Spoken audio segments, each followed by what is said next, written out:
ETV YouTube channels లో మీ వ్యాపార ప్రకటనల కోసం ఈ నంబర్కి కాల్ చేయండి.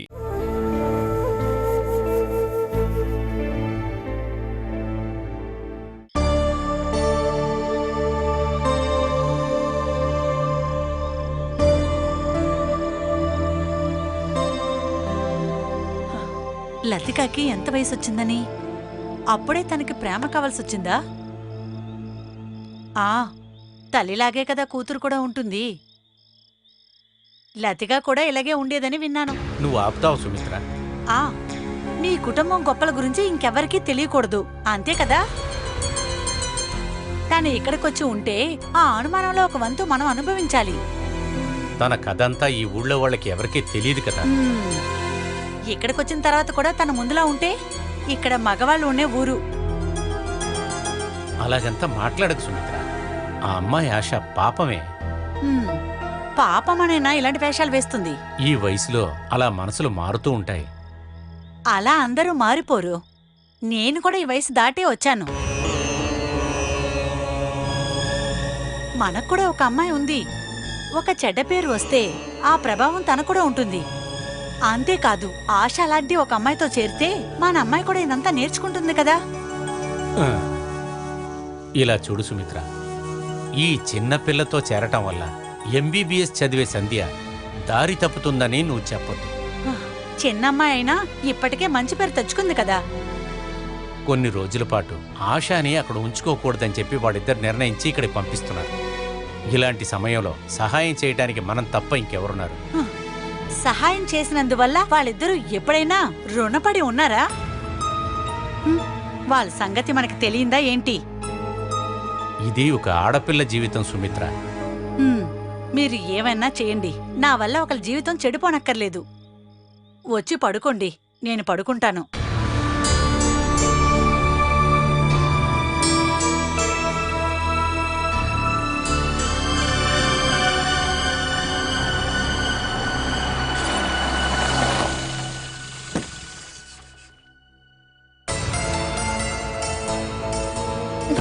దిగవే, దిగముట్టి దిగవేంటి?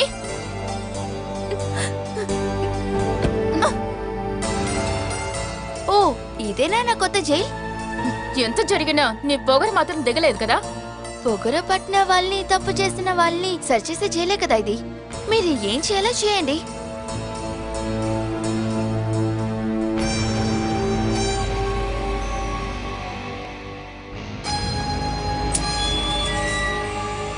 మీరందరూ ముందు లోపలికి రండి. ఈ విషయం ఇక్కడ వాళ్ళకి కూడా తెలియకూడదు. రండి. ఆగు. పొగరు ఎదిరించే గుణాలు అవన్నీ ఉంటే ఇక్కడే మూట కట్టి పాడేసి లోపలికి రా. మంచి జైలరే. సుమిత్ర, నీ ప్రాసిక్యూషన్ ఇన్వెస్టిగేషన్ అంతా లోపలికొచ్చినాక పెట్టుకోవే. అయితే ఇకపైనే శిక్ష అయిపోతున్నారా? ఆశ, మీ మామయ్యకి మీ అత్తయ్యకి నిన్ను కొట్టే హక్కు, తిట్టే హక్కు ఎప్పటికీ ఉంటుంది. ఇక్కడ ఇంతకు ముందు ఉన్న ప్రభుత్వానికి చంపే అధికారం, నరికే అధికారం ఉందని విన్నాను. అది ఇప్పుడు కూడా ఉందేమో. చూడండి, ఇదంతా మనకి సెట్ అవదండి. కింద నుండి పై వరకు పొగరునే దానికి మనకు చోటివ్వాలా? ఏ సుమిత్ర, ఇది ఎప్పుడూ ఆశ నీ మీద చూపించే కోపమే కదే. అదేం సీరియస్గా కాదు. తనకి వాళ్ళ అమ్మా నాన్న మీద ఉన్న కోపాన్నే అలా బయట పెడుతుందే. అడిగింది కొనిచ్చి బాధ తీర్చిపెట్టే వయసు కాదు కదా. ఒక బాధ్యత తీసుకునేటప్పుడు ఆలోచించాలిగా. మనకి ఒక కూతురుంది కదే, తనకి కూడా ఈ పరిస్థితి వస్తే? నా కూతుర్ని నేను అలా పెంచలేదు. సుమిత్ర కూతుర్ని చూసి ఎవరూ పెంపకం బాలేదు అనరు.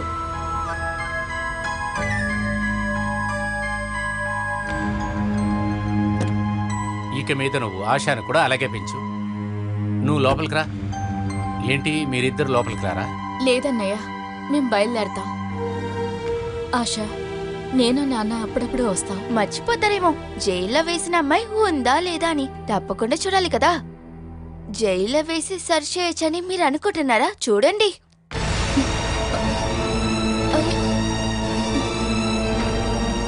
అయితే మేము బయలుదేరుతాం.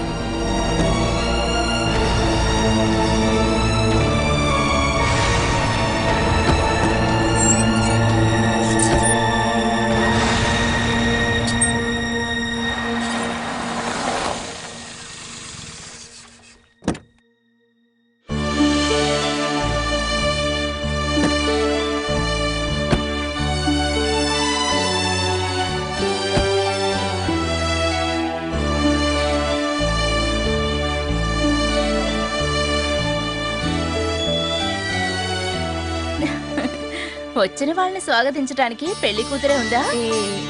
ఓ. మీ బావగారు ఫ్రెండ్ది. ఇది పెళ్ళిళ్ళు కదా, కొంచెం షో చూపిద్దామని తీసుకొచ్చాం. ఇది షో చూపించడానికి ఏమీ తీసుకురాలేదు బాలా. పెళ్లి అవసరాలకి టాక్సీని పట్టుకుంటే చాలా డబ్బు అవుతుంది. ఇదైతే పెట్రోల్ పోస్తే సరిపోతుంది. ఆ అమ్మా నాన్న ఇక్కడే. గుడికి ఆడిటోరియంకి వెళ్ళాలి అన్నారు. అందుకు అజయ్ని పంపించొచ్చు కదా. ఇది అద్దెల్లు అయిపోయింది, లేకపోతే ఇక్కడ కూడా ఒక పందిరి వేయించుండొచ్చు. మీకు గుర్తుందండి, మన పెళ్లికి మా పాతింటి ముందే పందిరి వేశాం. ఒకే సిట్టింగ్ లో 500 మందికి వడ్డించవచ్చు. ఈ ఇంటి ముందు 10 వేయతో అంటే ఎప్పుడూ ఆపేశారు. ఇప్పుడు కొంచెం బాగున్న వాళ్ళందరూ ఆడిటోరియంలోనే పెళ్లి భోజనాలని పెడుతున్నారు. అలాగా? అయితే ఊరికే కాదు, నాన్న ఆడిటోరియంలో పెళ్లి చేద్దామని డిసైడ్ చేసింది. చేతిలో ₹1 లేకపోయినా ఆడంబరానికి మాత్రం ఏ కొరత ఉండదు. బాలా, హరి ఎంత పంపించాడే? అదంతా నాకు తెలియదక్కా, నాన్ననే అడగాలి. నీ పెళ్లికనే కదా డబ్బు పంపించింది, మరి ఎంతో తెలుసుకోవద్దా? నువ్వేం మాట్లాడుతున్నావు జయ? ఇవన్నీ బాలా చూసుకుంటుందా ఏంటి? పెళ్లి కోసమని దొరికిన డబ్బంతా ఖర్చు పెట్టేసి తర్వాత పెళ్లి వల్లే అప్పుల పాలయ్యామని చెప్పకూడదు. ఇవన్నీ నేను చెప్పి చేసేవి కాదు కదా. ఇక వచ్చిందెంత, ఖర్చయిందెంత, ఇవన్నీ నీకు తెలియాలంటే నువ్వు అమ్మ నాన్నల్నే అడగాలి. పెళ్లి కొడుకు వాళ్ళు అడిగిన బంగారం కోసం అమ్మ సుమిత్ర ఆంటీ వాళ్ళ ఇంటికి వెళ్ళి బ్రతిమలాడుకున్నారు తెలుసా. బంగారం కొన్నప్పుడు, డ్రెస్సులు తీసుకున్నప్పుడు కూడా ఎంతో మంది మనసులో ఉన్న బాధ కూడా బయటపడింది. ఏం పెళ్ళో ఏమిటో, ఇది నా పెళ్ళి అనుకుంటుంటే నా మీద నాకే అసహ్యం వేస్తోంది.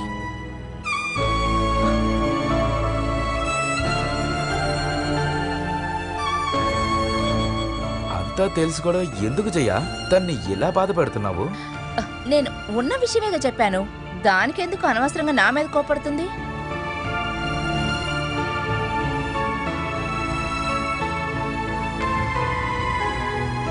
దాని గురించి నేనేం చెప్పగలను? నాన్నని చూసినప్పుడు అడగండి. బాలక్క, ఉమ్, రేపు ముహూర్తం ఎప్పుడని నాన్న పెద్దనాన్నతో చెప్పలేదా? నాకు తెలీదురా. 2 రోజులు ఈ ఫోన్ తీయకుండా ఉండటమే మంచిది. అంతకంటే ఈ 2 రోజులు నువ్వు ఎక్కడికైనా వెళ్ళిపోవడమే మంచిది. ఇప్పుడు ఫోన్ చేసింది మురళి పెద్దనాని. ఏంటిది? పెళ్లికి రమ్మని చెప్పారే గాని పెళ్ళెక్కడా, ముహూర్తం ఎప్పుడని అసలు ఏమీ చెప్పలేదంట. ఆరోగ్యం బాగున్నప్పుడు అందరిళ్ళకి వెళ్లి చెప్పటం చాలా కష్టం కదా జయ్. హరి లేని లోటుని నువ్వే తీర్చుండాలి. ఏదైనా బాధ్యత అప్పచెప్పడానికి నాన్నకు నా మీద నమ్మకం లేదుగా. నేను ఇంకా చిన్నపిల్లడినని నాన్న అనుకుంటున్నారు. అలా కాదని నిరూపించడానికి ఇదే మంచి అవకాశం.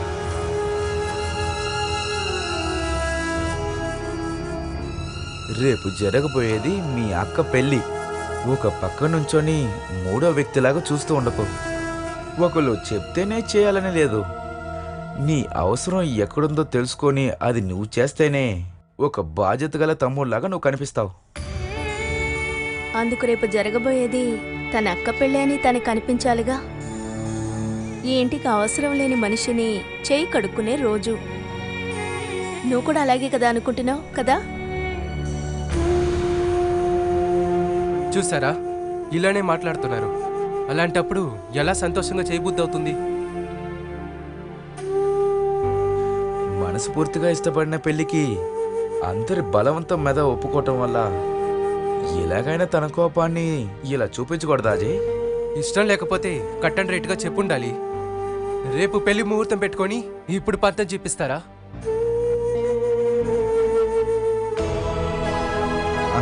రా, నాన్న దగ్గరికి రా బంగారం. నువ్వు బాల దగ్గరికి వెళ్ళు.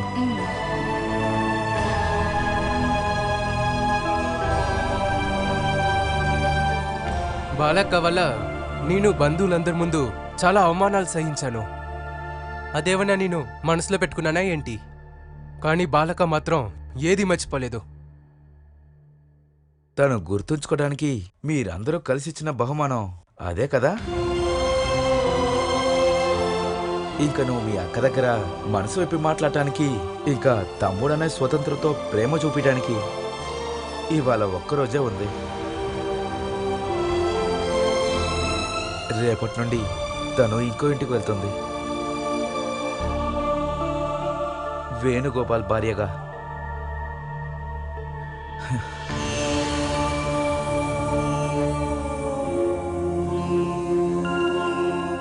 బాలా, నేను ఇలా అంటున్నానని నువ్వు అనవసరంగా బాధపడకు.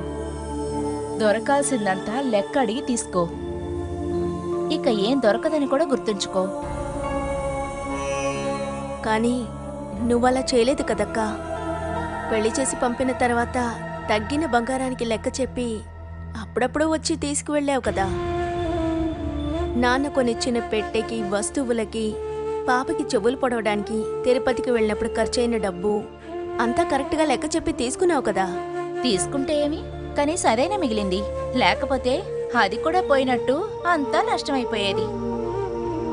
ఇప్పుడు మీరంతా సేఫ్గా ఉన్నారుగా, అది చాలు. బాలా, ఇక మీదట నువ్వు ఎంత బాధపడినా ఏం ప్రయోజనం? నిర్ణయించినట్టే నీ పెళ్లి జరుగుతుంది. ఇక దానికి యాక్సెప్ట్ చేసే కదా తీరాలి. అదే ఎలాగని నాకు అర్థం కావడం లేదు. దానికేం పెద్ద క్లాసేం లేదులే. రేపటి నుండి నువ్వు వేణుగోపాల్ భార్యవని ఒప్పుకుంటే చాలు. నువ్విట్రా కూర్చో.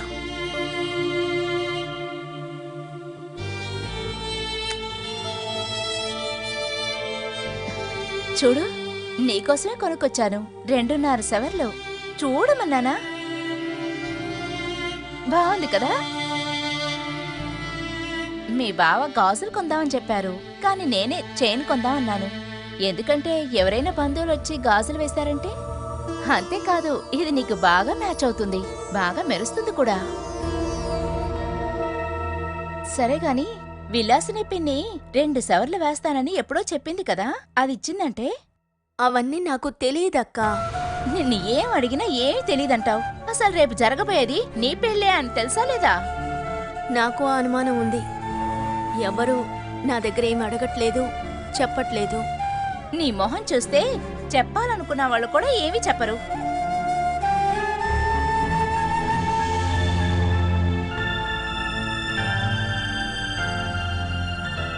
అందరికీ అన్నీ తెలుసు, కానీ నన్ను ఓదార్చడమే లేదు.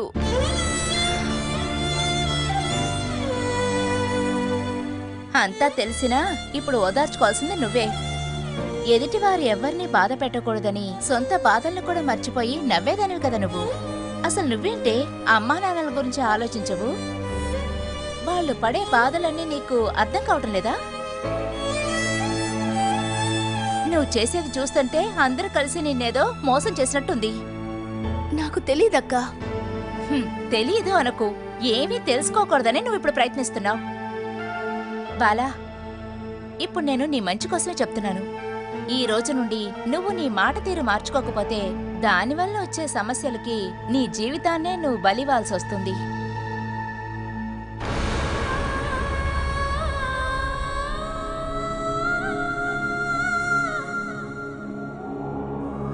నువ్వు చెప్పింది కరెక్టే. చేతులు మారినా బలిమేకనే కదా నేను. రేపటి నుండి ఇంకొకరింట్లో, ఇంకొక యజమాని చేతిలో. అతనితో నాకున్న పరిచయం, ఒక గ్లాస్ టీ ఇచ్చాను, పేరు చదువు తెలుసుకున్నానంతే. చాలు. నాలాంటి అమ్మాయిలకి పాత జీవితాన్ని మర్చిపోవడానికి ఇదే ఎక్కువ.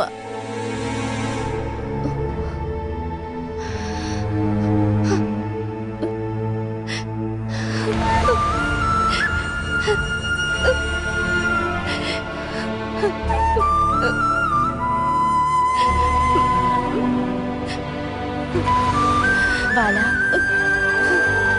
ఏడవకు.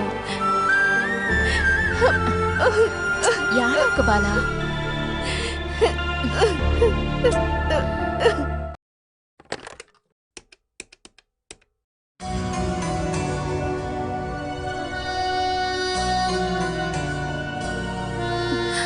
హలో, బాలా అక్క?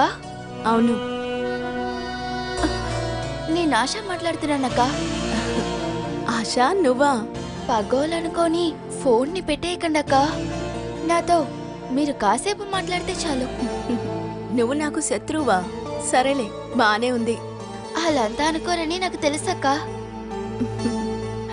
నువ్వు నాకు శత్రువే అయినా నేను గెలవడం చాలా ఈజీ.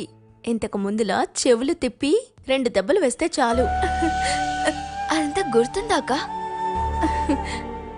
అప్పుడు పట్టిన పట్టు ఇంకా నిప్పుడుతుంది. గొడవ చేసినప్పుడే తిట్టడానికి, కావాలంటే చెవులు మెల్లేయటానికి మీరు నాతో ఉంటే బాగుంటుందని చాలాసార్లు అనుకున్నానక్క. అంటే నువ్వు ఏదో ప్రాబ్లంలో ఉన్నావన్నమాట కదా?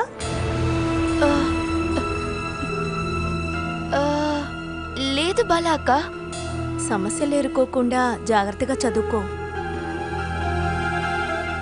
మీ అమ్మ నాన్న ఎక్కడా? నిద్రపోయారా? నేను మురళీ మావయ్య ఇంట్లో నుండి కాల్ చేస్తున్నాను. అక్కడేం చేస్తున్నావు? లేదు, ఊరికే అక్క. ఊరికే ఏం వెళ్ళవులే. ఏదో ఒక తప్పు చేసి ఇంటి మీద అలిగి అక్కడికి వెళ్ళావు. నీ గురించి నాకు తెలీదా ఏమిటి? ఇంకా చెప్పాలంటే దెబ్బలు తినబోతున్నావని అర్థం. అందుకు మీరు రాలేరు కదా? నేను కూడా అక్కడికి రాలేను. నువ్వెందుకే రాలేవు? మీకంత తెలుసు కదక్క. ఇదంతా మా నాన్న చేసిన పనులే అక్క. ఇప్పుడు ఇద్దరు కుటుంబాల్లో మాట్లాడుకోరు. అందుకే కదా మమ్మల్ని పెళ్లి కూడా పిలవలేదు. మీ పెళ్లి చూడటానికి ఎంత ఆశపడ్డానో తెలుసా? పెద్దవాళ్ల మధ్య గొడవల్లో మనం తలదూర్చొద్దు ఆశ. నాకు నీ మీద ఎలాంటి కోపం లేదే. అయితే నాకు మాత్రం మీ మీద కోపమా? చూడండి, ఇప్పుడు నేను ఫోన్లో మాత్రమే విషెస్ చెప్తున్నాను. చాలే, ఇదే ఎక్కువ. నీ బెస్ట్ విషెస్ని నేను సంతోషంగా స్వీకరిస్తాను. థ్యాంక్ యూ అక్క. నేనే కదే నీకు థ్యాంక్స్ చెప్పాలి. నువ్వు నాకు కాల్ చేసావు, బెస్ట్ విషెస్ చెప్పావు, అన్నిటికీ థ్యాంక్స్. చూడు, నేను ఊళ్ళో లేనని నువ్వు హాయిగా ఉండకు. నువ్వు అల్లరి చేస్తున్నావని నేను విన్నాననుకో, నేనే వచ్చి నీ చెవులు తిప్పేస్తాను. రాత్రి అయిపోయింది, వెళ్ళి పడుకో. సరే అక్క. Good night. Good night. ఉంటాను.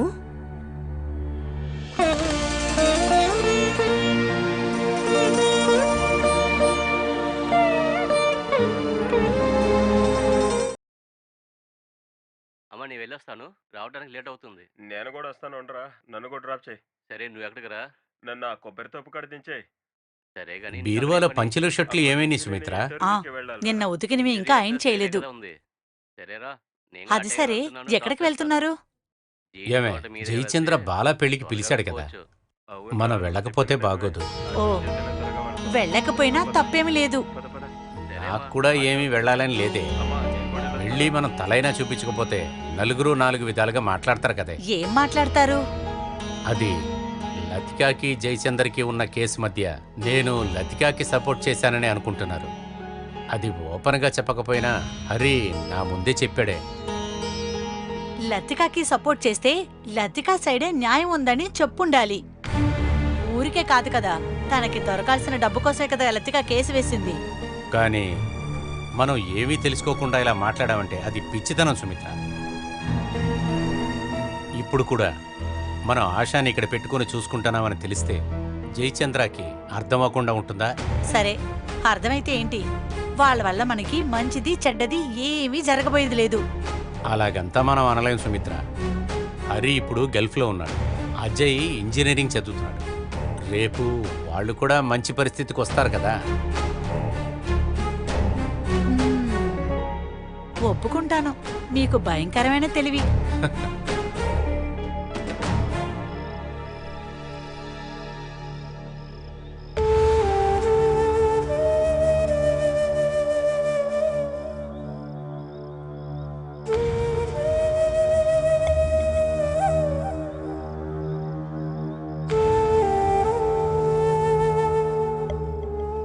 నువ్వు చాలా బాధపడుతున్నావని తెలుసు. అయినా నా మీదున్న కోపాన్ని ఎంతటితో వదిలేయాలి? లేదంటే అది నీ జీవితాన్ని పాడు చేస్తుంది.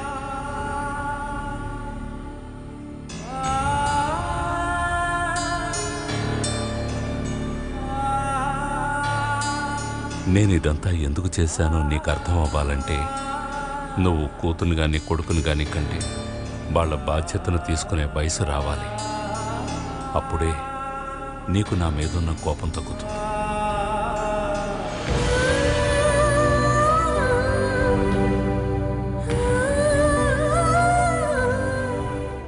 మర్చిపోవాలనుకునే విషయాన్ని మళ్ళీ గుర్తు చేయడానికా నువ్వొచ్చింది? లేదు, తెలుసో తెలియకో నేను నిన్ను గాయపరుచుంటే వాటన్నిటికీ క్షమాపణ అడుగుదామనే వచ్చాను. ఇంకా ఎంతో అందంగా పెళ్లి కూతుర్లో అలంకరించుకుని ఉన్న బాలాన్ని చూడ్డానికి.